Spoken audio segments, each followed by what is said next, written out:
silakan. Oke. Ya, Pak, sebetulnya saya sudah kirim di itu dalam bentuk yang lebih utuh. hmm. Ini saya bikin versi ringkasnya saja. Tidak apa, nanti saya lihat lagi di e-learning kan. Tadi saya sudah lihat juga. Ya, Ya, jadi itu ah, sudah versi yang utuhnya. baik, Nah, ini versi versi ringkasnya saja. baik, baik. Ya, saya pikir biar lebih simple. Ya, Jadi saya pakai begini. Kita doa dulu ya Pak, baru kita silakan, silakan Pak Emso. ya. Kita berdoa, kami bersyukur Tuhan, terima kasih untuk pertemuan di sore ini. Mbak menyerahkan pertemuan ini bersama dengan Pak Naik. Tuhan kiranya memberkati pertemuan kami, presentasi tugas ini kiranya eh, tidak hanya membuka wawasan, tetapi memperdalam eh, pengenalan akan Tuhan dan keyakinan teguh untuk menjalani panggilan sebagai para pelayan-Mu. Kami bersyukur untuk menyerahkan pertemuan di sore ini. Amin.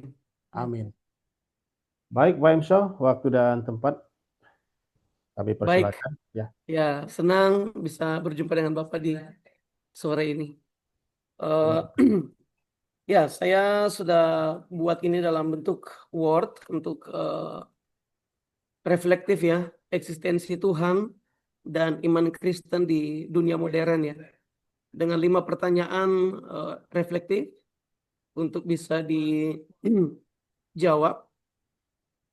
Saya bahas satu-satu saja pertanyaannya. Yang pertama tentang asal dan tujuan. Apa arti pernyataan Robert Spitzer bahwa segala sesuatu yang bersyarat menuntut keberadaan yang tak bersyarat? Ya, apa yang dikatakan oleh Robert Spitzer bahwa segala sesuatu yang bersyarat menuntut keberadaan yang tak bersyarat itu punya pengertian bahwa segala sesuatu yang keberadaannya bergantung kepada hal yang lain, maka tidak menjadi apa namanya? Maka sifatnya bersyarat karena ada sesuatu yang bergantung kepada hal yang lain. Dia tidak bisa ada dengan sendirinya. Maksudnya segala sesuatu yang keberadaannya bergantung kepada hal yang lain tidak dapat menjadi penjelasan akhir bagi dirinya sendiri. Ya, dengan 3 contoh yang dibahas di situ. Yang pertama bahwa manusia hanya bisa jadi, bisa ada karena ada orang tua. Dia tidak hadir dengan sendirinya gitu. Organisme bergantung pada oksigen dan lingkungan, lalu kemudian alam semesta bergantung pada seperangkat kondisi awal, dan ketiga contoh ini merupakan gambaran dari sesuatu yang ada karena ada penyebabnya, ada sesuatu yang lain yang menopang keberadaannya. Nah, argumentasi ini ya menunjukkan adanya realitas bersyarat tidak memiliki dasar atas keberadaan dirinya, memerlukan penjelasan. Dan jika penjelasan itu pun ada karena ada syarat lain lagi, maka membutuhkan penjelasan lain lagi.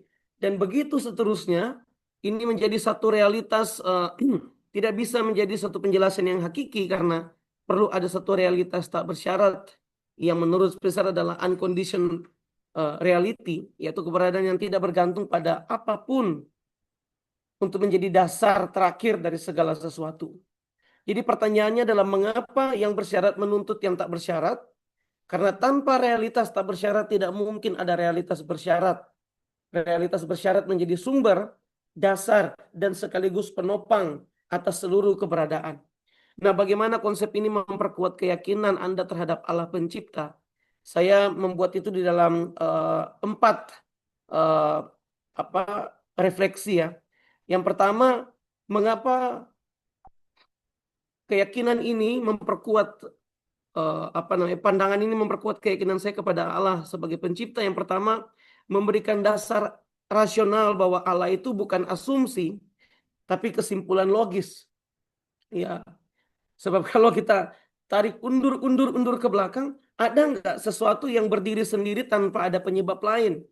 Ya, kalau kita lihat unsur yang ada di alam semesta ini, tidak ada yang tidak karena tidak ada yang benar-benar berdiri independen ya, berdiri absolut tanpa ada penyebabnya.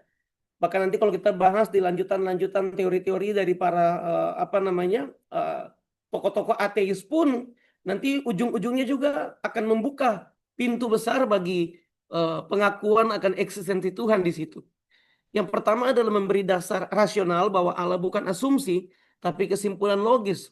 Bahwa keberadaan Allah bukan asumsi iman, tapi kesimpulan logis dari penelaran metafisik yang dalam, bahwa iman tidak bertentangan dengan akal. Ini membantu kita untuk melihat bahwa sains dan iman itu bisa saling melengkapi, bahwa kosmologi modern, misalnya Big Bang, ya teori Big Bang, menunjukkan bahwa alam semesta memiliki awal. Ini justru menjadi jembatan atau pintu terbuka bahwa ada sesuatu yang menjadi penyebabnya, artinya dia tidak muncul dengan sendirinya. Nah, penyebab inilah ya harus ada sesuatu yang transenden, ya, yang selaras dengan gambaran Allah, dan itu kita akui dalam iman kita, ya, bahwa Tuhanlah yang menjadi sumber dari segala keberadaan ini. Jadi dia tidak berdiri dengan sendiri. Yang ketiga, untuk memberi dasar bahwa Allah benar-benar diperlukan. Sebab kalau tadi kita lihat sesuatu yang ada untuk menopang yang ada yang lain, maka butuh satu penopang yang sangat tunggal, penopang absolut untuk menopang segala sesuatu. Nah, penopang ini bisa ada karena Allah lah yang diperlukan di situ. Dunia tidak ada secara kebetulan. Allah bukan hanya pencipta di awal, lalu kemudian membiarkan segala sesuatu berlangsung begitu saja. Tapi kehadiran Allah untuk menopang itu terus-menerus terjadi, yaitu di sepanjang segala abad ini. Bahwa ia bukan sekedar energi atau hukum, melainkan pribadi. Ya, beberapa orang berpandangan bahwa mungkin bukan pribadi Allah, ya, tapi ada satu energi atau ada satu hukum yang menjadi penyebab. Nah, kalau hanya hukum dan energi, energi tidak bisa menopang terus-menerus. Hanya pribadilah yang dapat melakukan hal itu, gitu. Kalau dia satu energi saja atau satu hukum saja, maka ada kemungkinan terjadi perubahan-perubahan di tengah-tengah perjalanan, ya. Dia tidak bisa berlangsung untuk menjaga. Maka bisa saja planet bertabrak dengan planet, bintang bisa jatuh ke bumi, atau bumi berubah posisi dan lain-lain, gitu, ya. Kalau hanya sekedar energi, karena kalau energi dan hukum, maka segala kemungkinan bisa terjadi di situ. Tapi karena Allah sebagai pribadi, dan pribadi itu kita akui, kita imani bahwa dia pribadi yang berdaulat, yang menjaga keutuhan ciptaan ini bisa tetap berlangsung dalam kehendaknya, gitu. Dan yang berikut adalah menghubungkan akal dan pengalaman rohani. Bahwa akal itu menuntun pada Allah sebagai realitas tak bersyarat. Sedangkan iman kita membawa kita pada relasi dengan Allah sebagai Bapa yang mengasihi, dan keduanya saling melengkapi. Ya. Kesimpulannya apa? Bahwa realitas tak bersyarat dari Spitzer ini menegaskan bahwa keberadaan Allah itu memiliki dasar rasional yang kuat. Bahwa Allah adalah sumber dan sekaligus penopang dari segala ciptaan. Pribadi yang kekal, yang ada karenanya dirinya sendiri, artinya dia tidak diciptakan, dia ada karena dia ada. Ya, dia ada karena dia Allah. Dan dia tidak membutuhkan satu penyebab lain untuk menciptakan keberadaan dia. Dia ada di atas segala dan di luar segala ciptaan ini. Melalui akal kita memahami bahwa kebesaran Tuhan, dan melalui iman kita mengalami kedekatannya, dan keduanya menyatu dalam untuk memperdalam keyakinan kita kepada Allah sebagai pencipta. Nah, di bagian kedua pertanyaan tentang sains dan iman, dari pembahasan mengenai fine-tuning dan keteraturan alam semesta di bab 4, bagaimana Anda memahami relasi antara penemuan ilmiah dan iman Kristen. Apa yang saya pahami adalah, yang pertama, sains itu tidak meniadakan iman, tapi justru memperdalam keagungan atau rasa kekaguman kita akan Allah. Fine-tuning menunjukkan bahwa hukum fisika dan kondisi awal alam semesta sangat presisi, sehingga memungkinkan kehidupan. Dan dalam iman Kristen, keteraturan ini dipahami sebagai karya Allah yang rasional. Karena itu, sains tidak menggantikan iman, melainkan memperdalam rasa kagum terhadap Sang Pencipta.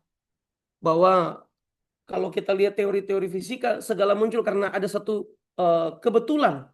Bagaimana satu kebetulan bisa melahirkan kebetulan yang lain, dan bersamaan dengan kebetulan-kebetulan yang lain. Kayaknya tidak mungkin ada kebetulan yang seperti itu, ya.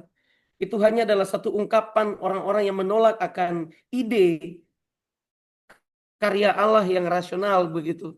Sehingga mencoba membuat teori kebetulan, ya, satu kebetulan di mana satu benda berjumpa dengan kebetulan yang ini melahirkan kebetulan yang lain, begitu.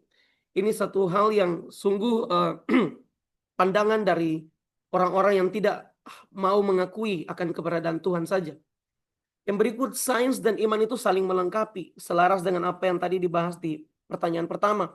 Bahwa sains itu memang menjelaskan bagaimana alam semesta bekerja, bagaimana mekanismenya atau proses terbentuknya.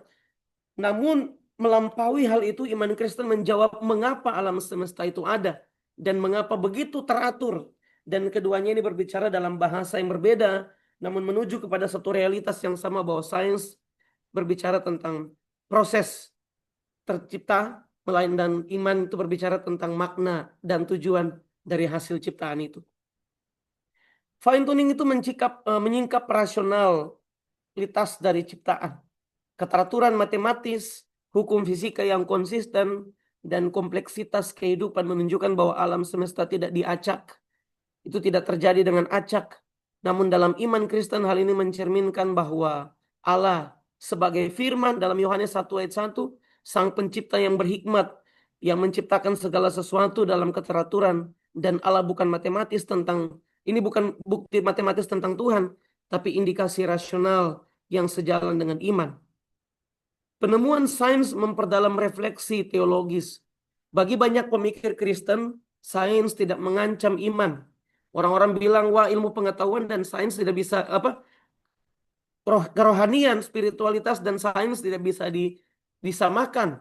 Sehingga terjebaklah banyak guru-guru fisika, guru-guru biologi.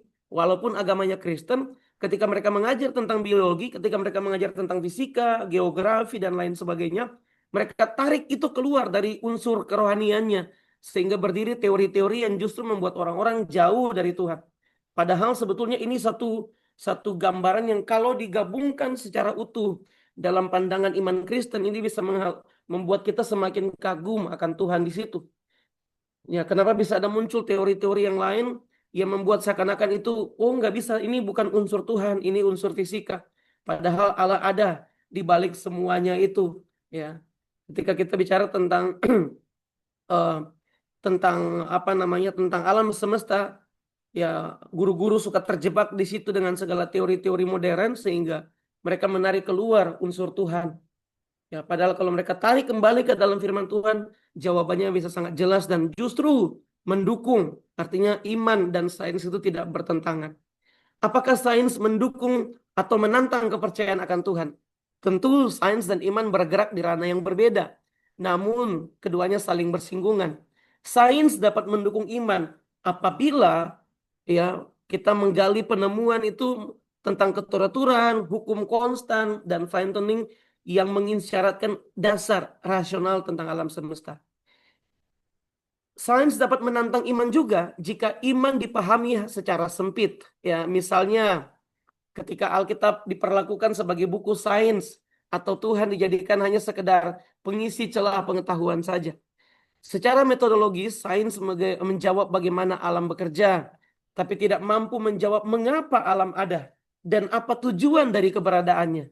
Disinilah iman memberi makna terhadap ciptaan itu. Ya, sains bisa menjawab tentang bagaimana bumi tercipta, tapi sains tidak bisa memberi jawaban untuk apa bumi diciptakan. Ya, mengapa ada bintang, mengapa ada planet-planet yang lain. Dia bisa menjawab teori-teorinya, tapi dia tidak bisa memberikan alasan yang masuk di akal untuk apa semua keberadaan itu ada gitu. Secara metodologi saya menjawab bagaimana alam bekerja, tapi tidak menjawab tujuan akhirnya. Dan disinilah iman memberi makna. Jadi apakah sains mendukung atau menantang iman? Tergantung pada cara kita memahami keduanya. Jika dipahami secara tepat, sains dapat tidak secara tidak tepat, sains dapat mengurangi unsur iman di situ. Tapi jika dipahami secara tepat, itu memperluas kekaguman dan rasa penyembahan kita kepada Allah pencipta. Sebagaimana diungkapkan dalam Mazmur 8 ayat 104. Ya, saya sengaja tidak tulis di sini Pak, tapi di bagian ini sudah ada. Tentang kalau kita lihat lagi tentang pengakuan pemazmur bahwa bumi menceritakan tentang, langit menceritakan tentang kebesaran Tuhan dan bumi adalah tumpuan kakinya dan ungkapan-ungkapan kekaguman yang lain ketika melihat alam semesta ini. Yang berikut tentang diri dan kerinduan. Dalam bab 7, Spitzer menuliskan bahwa manusia memiliki kerinduan akan yang tak terbatas. Pertanyaannya adalah bagaimana kerinduan ini Anda alami secara pribadi. Nah, karena ini berbicara tentang pribadi, maka jawabannya juga merupakan jawaban reflektif ya. Spitzer menyatakan bahwa manusia memiliki kerinduan akan yang tak terbatas. Saya memahami hal ini bukan sekedar konsep teologis, tetapi pengalaman batin yang nyata dalam hidup saya. Ya, saya buat itu dalam beberapa hal. Yang pertama, kerinduan akan kebenaran. Ya, bahwa rasa ingin tahu akan pencarian makna hidup itu menunjukkan bahwa setiap jawaban selalu membuka pertanyaan yang lebih dalam. Ya, ketika kita ingin menggali tentang keberadaan diri kita, maka akan masuk lagi ke dalam pertanyaan yang lebih dalam lagi. Untuk apa saya diciptakan? Lebih lagi, siapa yang menciptakan? Begitu seterusnya. Lalu kita akan sampai tiba pada esensinya tentang keberadaan kita. Saya kupas ini kembali dengan Efesus ya, bahwa kita diciptakan dalam Kristus Yesus untuk melakukan pekerjaan baik yang dipersiapkan Allah sebelumnya. Nah, hal inilah yang mengarahkan saya kepada Allah sebagai sumber kebenaran sejati. Nah, sekali lagi, fisikanya bisa membuat teori bagaimana manusia tercipta, tapi tidak bisa memberikan makna di situ untuk apa manusia ada di dunia ini. Nah, itu hanya bisa ditemukan di dalam Allah, Kristus yang telah menyelamatkan dan menebus kita. Yang berikut, kerinduan akan kasih yang sempurna. Bahwa sekali lagi ketika teori-teori, hukum-hukum fisika muncul, dia tidak bisa menjawab satu kebutuhan manusia yang paling dalam akan unsur relasi kasih yang sempurna itu. Seindah apapun, ya tetap saja terbatas. Ya. Sains dengan berbagai hal tidak bisa memberikan makna keindahan dari relasi yang sempurna yang dimiliki oleh manusia. Nah, keinginan untuk dikasihi tanpa syarat inilah yang menyingkapkan bahwa hanya kasih Allah sajalah yang sungguh-sungguh memadai. Kerinduan akan keadilan dan kebaikan, ya. Kegelisahan melihat ketidakadilan menunjukkan bahwa hati nurani manusia diarahkan pada kebaikan sejati, ya. Kerinduan ini menuntun saya untuk berharap pada Allah sebagai hakim yang adil dan untuk ikut menghadirkan kebaikan. Kerinduan akan keindahan, kekaguman terhadap alam dan seni membangkitkan kesadaran dan keindahan yang melampaui dunia ini. Keindahan menjadi jendela yang mengarahkan jiwa kepada Allah sebagai sumber keindahan abadi. Ketika teori-teori, hukum-hukum, dan ilmu pengetahuan menjelaskan tentang dunia dengan segala harta kekayaan yang ada di dalam bumi ini, ya akhirnya tanpa arah yang jelas, ya tanpa Christian worldview di situ, ada pandangan iman Kristen, membuat orang salah untuk menggunakan semua ya. Orang bisa merusak Allah, merusak apa namanya ciptaan ini karena ketidakpengertian atau ketidakpemahaman yang benar tentang fungsi, tentang makna, tentang tujuan semua yang diciptakan. Sehingga kerinduan akan keindahan itu membuat kita mengelola, mampu menjaga semua keutuhan ciptaan ini. Ya.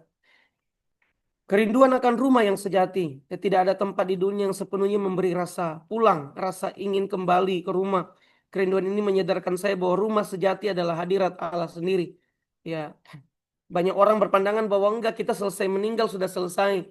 Pandangan-pandangan ateis berkata bahwa tidak ada kehidupan lagi di balik kehidupan sekarang. Kita selesai ada lalu kemudian hilang begitu saja.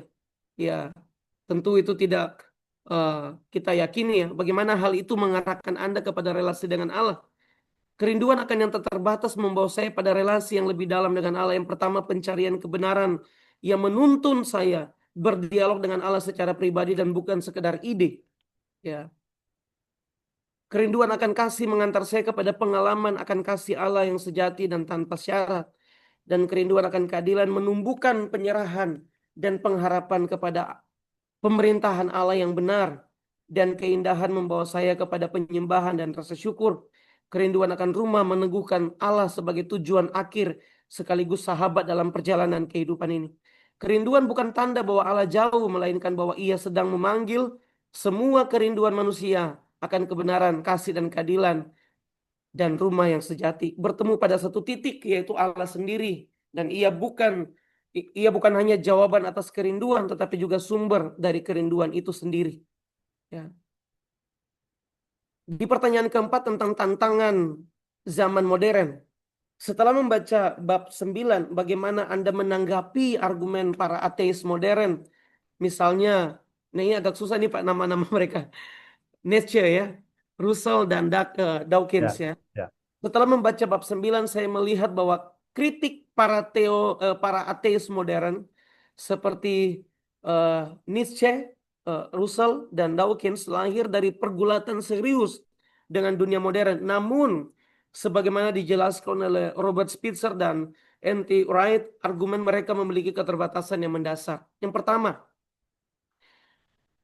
Nietzsche dan kritik budaya dan nihilisme, bahwa pernyataan Tuhan telah mati adalah diagnosis budaya, bukan metafisik bahwa Tuhan tidak ada. Penolakan terhadap Tuhan justru berujung pada nihilisme, karena tanpa dasar transenden tidak ada nilai objektif yang dapat memberi makna, kebaikan, dan keadilan. Kritik Nietzsche tajam terhadap agama yang dangkal, tetapi solusinya manusia menciptakan nilai sendiri dan tidak mampu menopang makna yang kokoh, ya. Itu kritik terhadap, saya garis bawahi, istilah Tuhan telah mati itu adalah diagnosis budaya saja, bukan benar-benar satu metafisik bahwa Tuhan tidak ada. Ya, ini kan pandangan-pandangan modern bahwa melepaskan Tuhan dari kehidupan manusia yang sebetulnya tidak bisa. Kita tidak bisa melepaskan melepaskan pribadi Allah dari perjalanan kehidupan kita sebagai manusia. Russell itu berbicara tentang skeptisisme rasional, menuntut bukti empiris dan menolak Tuhan karena dianggap tidak ada dapat dibuktikan secara ilmiah. Namun ia menyempitkan realitas hanya pada sesuatu yang dapat diukur. Spitzer menunjukkan bahwa Tuhan sebagai realitas tak bersyarat, tidak berada di dalam kategori sebab akibat duniawi, ya, yang tadi di awal sekali dijelaskan. Dia ada, dia berdiri sendiri, tidak membutuhkan satu topangan untuk kehadirannya. Nah, dimensi moral, makna, dan eksistensial tidak dapat direduksi menjadi data empiris semata, ya, yang diharapkan oleh Russell kan sesuatu yang dapat terukur. Keberadaan Tuhan harus diukur bagaimana caranya, tidak bisa. Karena kalau diukur berarti Tuhan menjadi sebab akibat. Kalau sesuatu yang bisa diukur berarti tidak bersyarat, sesuatu yang bersyarat gitu. Sementara realitas Allah adalah realitas tak bersyarat begitu. Itu tidak bisa diukur dengan pandangan skeptisisme dari Russell ini. Yang berikut dari Dawkins, ini kritik saintifik terhadap agama. Dawkins menganggap bahwa sains dapat menjelaskan segalanya bahkan tanpa Tuhan. Namun ia melakukan kesalahan kategori dengan menerapkan metode sains empiris pada pertanyaan metafisik. Sains menjelaskan bagaimana alam bekerja, tapi tidak menjawab mengapa alam ada, mengapa hukum alam eksis, atau dasar objektif moralitas. Ini kalau ditanya kepada Dawkins tentang mengapa alam semesta ada, tujuannya apa? Tentu dia tidak bisa menjawab itu karena dia hanya menjawab tentang keberadaan saja, mencoba menjelaskan keberadaan tanpa Tuhan di situ. Inti tanggapan dari ketiga tokoh ini adalah para ateis modern mengangkat isu penting tentang kebebasan, tentang rasionalitas, tentang integritas ilmiah, tapi sebetulnya mereka gagal untuk menjawab pertanyaan metafisik yang mendasar. Yang kedua, tidak memberi dasar objektif bagi makna, moralitas, dan keindahan. Ya, sering menyederhanakan konsep Tuhan saja dan melampaui batas metodologis dari sains itu sendiri. Penolakan mereka tidak membatalkan iman, tapi justru menyingkapkan kerinduan manusia akan makna dan kebenaran transenden. Apakah kritik mereka memperkuat iman? Ya. Kritik mereka justru bisa memperkuat iman jika direnungkan dengan jujur. Nietzsche menantang iman agar tidak dangkal dan memanggil orang percaya untuk hidup secara autentik dan bermakna, ya. Russell mendorong iman yang rasional dipikirkan dan bukan sekedar diwarisi, ya. Dan Dawkins menegaskan bahwa iman sejati tidak anti sains dan justru selaras dengan rasionalitas ciptaan. Ya, sebetulnya kritik Nietzsche ini dapat kalau direspon dengan benar, dia mau supaya iman itu tidak dangkal. Orang selalu, termasuk tokoh-tokoh di dalam gereja pun seringkali memisahkan antara unsur alam, ya, gereja-gereja, ya, kayaknya teologi tentang lingkungan hidup kayaknya sudah hilang dari gereja-gereja modern, ya. Khotbahnya sudah tidak lagi berbicara tentang tugas manusia untuk menjaga keutuhan ciptaan gitu. Sehingga kita hanya selalu bicara tentang keselamatan, bicara tentang apa namanya, tentang karya salib, tapi tanggung jawab yang di dalam Efesus bahwa kita diciptakan untuk melakukan pekerjaan baik yang dipersiapkan Allah sebelumnya, dan Ia mau supaya kita hidup di dalamnya. Nah, itu unsur itu dihilangkan dari gereja. Padahal seharusnya gereja berbicara tentang menjaga lingkungan, isu-isu sosial, isu-isu alam itu isu-isu gereja sebetulnya. Karena itu bagian dari mandat budaya untuk mengelola ciptaan kan di dalam Taman Eden. Kita bicara tentang apokatastasi ya, dikembalikan kepada bentuk semula diciptakan, maka tidak bisa dilepas-pisahkan dari tanggung jawab mandat budaya yang diberikan untuk menjaga. Jadi isu-isu tentang sampah, isu-isu tentang lingkungan hidup, apa namanya, kenaikan permukaan air laut dan isu-isu alam ini harusnya bukan cuma isu-isu ilmu pengetahuan, tapi juga isu-isu teologis sebetulnya. Yang berikut, Russell mendorong iman yang rasional dipikirkan dan bukan sekedar diwarisi. Ini kritik terhadap gereja di Eropa yang mewariskan agama tanpa mendorong orang untuk generasi bertumbuh dalam iman dan pengenalan akan Allah secara pribadi. Sehingga agama hanya sekedar sebagai institusi dan gereja sebagai institusi dan agama sebagai satu yang diwarisi saja turun-temurun tanpa iman yang rasional di sana. Sehingga muncullah satu generasi yang kemudian menghilangkan unsur Tuhan di dalam keberadaan manusia dan alam semesta ini. Nah, Dawkins menegaskan bahwa iman sejati tidak anti sains, ya, tapi justru selaras dengan itu. Yang ini penting, harusnya guru-guru Kristen perlu diperlengkapi tentang Christian worldview untuk mengajar dengan unsur Kristen ini. Bahwa ketika kita belajar geografi, kita bisa memasukkan unsur Kristen di dalam. Bahwa Allah hadir di dalam geografi yang dipelajari. Allah bisa hadir dalam biologi yang dipelajari. Allah hadir dalam fisika yang dipelajari. Allah hadir di segala pelajaran, bahkan pelajaran-pelajaran yang tidak berbicara tentang alam pun Tuhan hadir di sana sebetulnya. Jadi justru landasannya adalah landasan iman. Dengan begitu akan muncul generasi yang tidak akan lagi memisahkannya. Ada muncul dualisme di dalam ilmu pengetahuan. Jadi dipisahkan antara Tuhan dan ilmu pengetahuan. Kesimpulannya adalah kritik ateisme modern bukan kehancuran iman, melainkan sarana untuk bercermin dan untuk memurnikan kembali iman Kristen. Pemikiran Nietzsche, Russell, dan Dawkins ketika dibaca dalam dialog dengan Spitzer dan Wright justru memperdalam iman, memperkuat dasar rasionalnya, dan membuka ruang dialog antara iman, filsafat, dan sains. Seringkali kritik terhadap Tuhan justru memperlihatkan betapa manusia justru membutuhkan makna akan kebenaran dan nilai yang sebetulnya hanya didapat pada pribadi yang transenden saja. Pertanyaan terakhir tentang etika dan misi.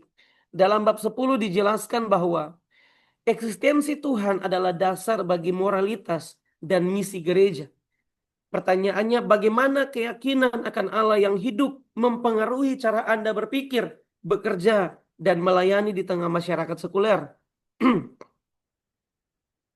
Jawaban saya adalah keyakinan akan Allah hidup memberi dasar moral, makna hidup dan arah misi yang tidak bergantung pada perubahan budaya atau opini sosial. Iman ini membentuk cara saya berpikir, bekerja, dan melayani. Supaya lebih jelas, kita akan pisah dalam 3 poin saja. Yang pertama, mengenai cara berpikir. Bahwa iman sebagai kerangka berpikir untuk memberi makna terhadap sesuatu. Dunia dipahami sebagai ciptaan Allah yang bermakna dan bukan satu realitas acak. Itu mengenai cara berpikir. Bahwa iman itu melahirkan harapan, bukan keputusasaan di tengah relativisme dan nihilisme. Dan yang berikut, rasio dan iman itu saling melengkapi. Berpikir kritis dan ilmiah itu menjadi bagian dari ketaatan iman sebetulnya. Ya, kalau kita lihat tokoh-tokoh di dalam di dalam perjanjian lama, ya, tokoh-tokoh seperti Sadrak, Mesak, Abednego, orang-orang yang mereka berpikir, ya, orang-orang yang belajar, orang-orang yang memiliki pengetahuan, tapi di dalamnya pun mereka tidak kehilangan unsur imannya di situ. Ya, moralitas memiliki dasar objektif pada karakter Allah dan bukan sekedar tren sosial saja. Itu dari segi cara berpikir, ya. Bahwa di dalam cara kita berpikir tentang tidak hanya melihat sesuatu, lalu berpikir acak, tetapi berpikir untuk mengarahkan pandangan kita kepada Allah di situ. Cara bekerja, bahwa melihat pekerjaan itu sebagai panggilan, yang tadi saya singgung di awal sebagai mandat budaya tadi, bahwa kita dipanggil untuk mengelola, ya, dipanggil untuk mengelola bukan menguasai. Nah, seringkali teori-teori modern tanpa kebenaran di situ membuat orang-orang berpikir bahwa mereka karena ini ada dengan kebetulan maka dapat dipakai dengan sembarangan sehingga rusaklah alam ini. Ya, tapi kalau dipandang dari sudut pandang iman Kristen bahwa ini ciptaan Allah dan kita hadir dengan satu mandat untuk mengelola, maka tidak mungkin ada unsur keserakahan di situ yang memang tentu sudah karena diwarnai dengan dosa sehingga dia melahirkan kejahatan. Tapi sebetulnya pekerjaan dalam pandangan iman Kristen adalah bukan beban, juga bukan sekedar untuk penghidupan, tapi ini adalah panggilan. Pekerjaan dipahami sebagai partisipasi dalam karya Allah, bukan sekedar aktivitas untuk memperoleh ekonomi. Yang kedua, integritas. Dalam pekerjaan dibutuhkan satu integritas untuk menjadi bentuk ibadah. Kolose 3:23, apapun yang kamu perbuat, perbuatlah seperti untuk Tuhan dan bukan untuk manusia. Bukan sekedar tuntutan profesionalitas sebetulnya, tapi ini bagian dari penyembahan kepada Allah. Dan setiap profesi berkontribusi pada pemulihan ciptaan untuk membangun manusia, untuk kesejahteraan dan untuk keadilan. Keberhasilan diukur bukan hanya oleh hasil, tapi oleh kasih, kejujuran, dan tanggung jawab di situ. Yang berikut tentang cara melayani, bahwa kita melayani untuk memberi saksi hidup di tengah dunia sekuler ini. Pelayanan adalah respons terhadap kasih Allah, bukan kewajiban religius. Ketika kita bicara tentang religius, maka orang berpikir bahwa melayani itu di gereja. Mereka tidak melayani di dalam dunia pekerjaan. Mereka tidak melihat profesi-profesi seperti bankir adalah profesi pelayanan. Profesi-profesi yang dianggap ini bukan pelayanan, ini dunia sekuler. Ya, bahkan sebetulnya tidak perlu ada lagi istilah tentang sekuler karena di dalam dunia sekuler sendiri pun ya, itu juga adalah bagian dari ibadah kepada Tuhan. Di masyarakat sekuler ini kesaksian hidup sering lebih kuat dibanding argumen. Dunia membutuhkan kesaksian dan bukan argumen saja. Melayani dengan kerendahan hati, empati, dan kepedulian pada yang lemah. Dan tentu gereja hadir sebagai tanda kerajaan Allah, pembawa damai, keadilan, dan harapan. Dan bukan sekedar institusi religius yang nanti akan membuat jebakan seperti apa yang dikritik oleh Russell, bahwa gereja hanya sekedar institusi yang diwarisi saja tanpa ada kebenaran di situ. Intinya adalah Allah hidup untuk membentuk identitas dan orientasi hidup manusia. Ya, kita buat ini di dalam dua gambaran perbandingan berbicara tentang makna hidup. Ya, dunia sekuler bicara tentang ini tentang ditentukan oleh diri sendiri. Ya, sementara sebagai orang percaya kita pahami bahwa kita diterima sebagai bagian dari rancangan Allah kepada kita ya. Ya, dia menciptakan dan dia mengarahkan kita kepada tujuan yang mulia. Ya, bagi dunia sekuler moralitas itu relatif. Ya, tapi sebagai orang percaya kita tahu bahwa itu berakar pada karakter Allah sendiri. Tujuan bekerja bagi orang dunia yaitu prestasi, profit, ekonomi, kenyamanan hidup, dan lain-lain. Tapi sebagai orang percaya kita tahu bahwa itu bagian dari ibadah dan bagian dari panggilan kita. Ya. Yang berikut tentang cara melayani. Oh, dunia punya cara sendiri. Oh, kita filantropi. Ya, kegiatan-kegiatan amal dan lain-lain. Sebetulnya sebagai orang percaya kita lihat cara melayani sebagai partisipasi dalam kasih Allah kepada setiap kita. Dan sumber kekuatan. Oh, tentu kalau dunia berkata itu dari dirinya sendiri.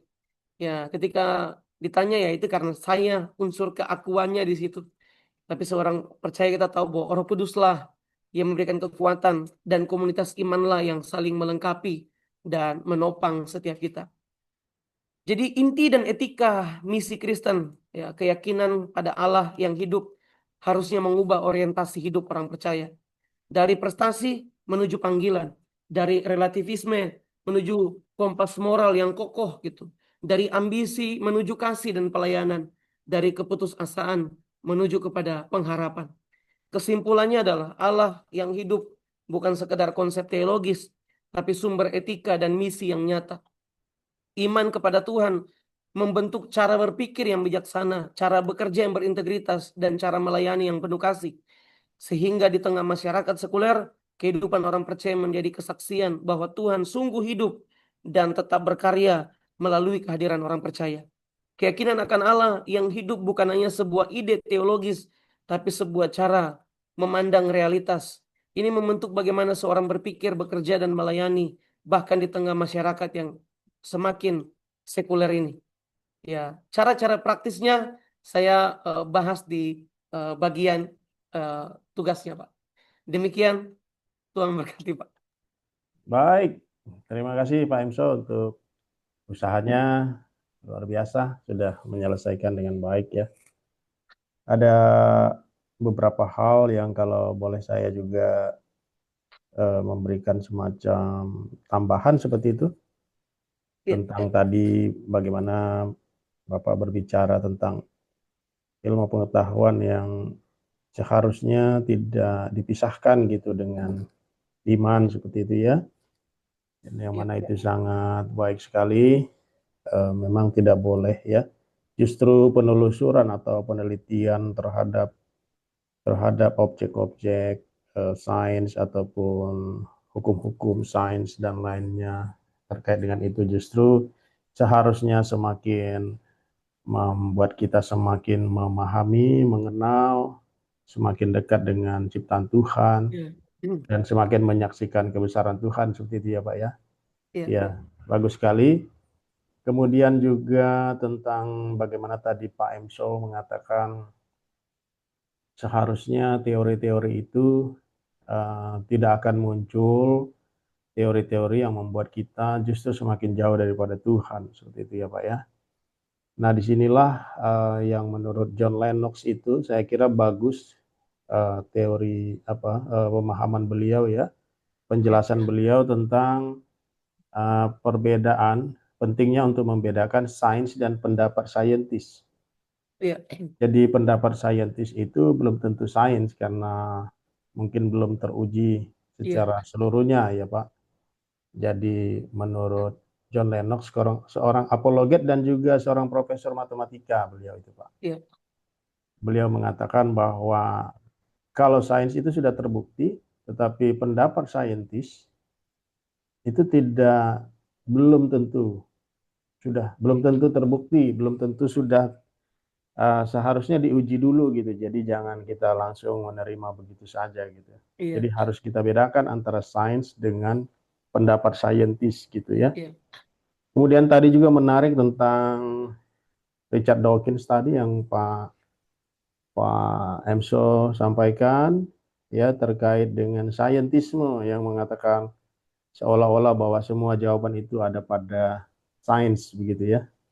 iya, Kebetulan baru tadi saya juga mendengar penjelasan daripada salah seorang apologet seperti itu tentang pentingnya ilmu-ilmu lain selain sains, iya, termasuk itu filsafat yang memberikan jawaban-jawaban tentang hal-hal yang tidak dapat dijawab oleh sains gitu, iya, yang sifatnya satu tambah satu dua, yang sifatnya iya, eksaktas gitu, tapi mungkin merupakan jawaban-jawaban yang lebih filosofis. Misalnya tadi seperti Pak Emso katakan tentang tujuan hidup, ya tidak mungkin kita jawab dengan F sama dengan M kali A, iya, ya kan? Kecepatan sama dengan jarak dan waktu itu tidak bisa dijawab dengan seperti itu, tapi melalui pelajaran-pelajaran seperti iya, pelajaran-pelajaran filsafat, ya, agama, Alkitab dan lain sebagainya yang ilmu-ilmu yang non sains seperti itu.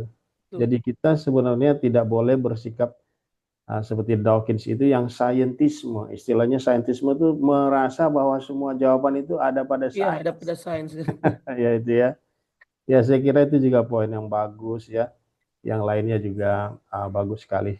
Nah, terima kasih sudah berusaha untuk mengerjakan Iya, tugas ini Pak Emso. Semoga pelajarannya, saya percaya pelajaran ini juga menjadi berkat buat Pak Emso. Ya, ini dan memang juga jadi dapat bahan kritik dibagikan kepada bahan kritik sebetulnya Pak Naik. Ya. ya Nah, kalau kita lihat sekolah-sekolah Kristen itu kan dianggap ini sekolah Kristen ciri khasnya adalah pasti ada persekutuan pelajar ya. ya Ada nilai agama, ada ya doa. Hanya di situ, Pak. Tapi ketika masuk dalam pembelajaran, tetap dipisahkan antara ilmu pengetahuan dan keyakinan kepada Tuhan. Ya, ya sehingga dikatakan sekolah Kristen hanya karena ada tambahan-tambahan unsur tadi, bukan ya ya tambahan yang sebetulnya apa ya, mengembalikan ilmu itu yang menunjukkan langsung kepada Tuhan gitu. Eh, apa ya, yang bagus di sini Pak di Sinode tempat saya melayani itu kami punya Hmm, sekolah PAUD ya. oke Dan di sekolah PAUD ini setiap hari pembelajarannya itu menggunakan sistem 4 pilar. Jadi penciptaan, kejatuhan, penebusan, dan konsumasi. Sehingga bagus. bahkan untuk melihat lampu merah saja pun anak-anak tuh diajarin bahwa harusnya kita taat. Tapi karena Hmm, dosa membuat orang kemudian tidak taat. Nah, sebagai hmm, orang yang telah mengalami kasih Tuhan, diselamatkan, kita taat. Jadi semua unsur dikembalikan kepada unsur Tuhan di situ. Nah, sayangnya dia masih dalam bentuk sekolah yang dasar ya. baik. Tapi kalau dia berlangsung terus, maka akan muncul satu generasi yang punya pemahaman yang bisa dihubungkan kok dengan Tuhan bahwa ilmu pengetahuan saja, Ya, bahwa alam dan lain-lain itu semua bisa dihubungkan ke situ. Ya, baik, baik. ya gitu sih. Ya, Gitu. pendapat yang luar biasa, Pak Emso. Baik, sekali lagi terima kasih Pak Emso Terima kasih, Pak Nayak. untuk Terima kasih. mata kuliah selanjutnya dan tugas yang selanjutnya kita lanjutkan di waktu kesempatan berikutnya. Tuhan Baik. Yesus Ya. memberkati.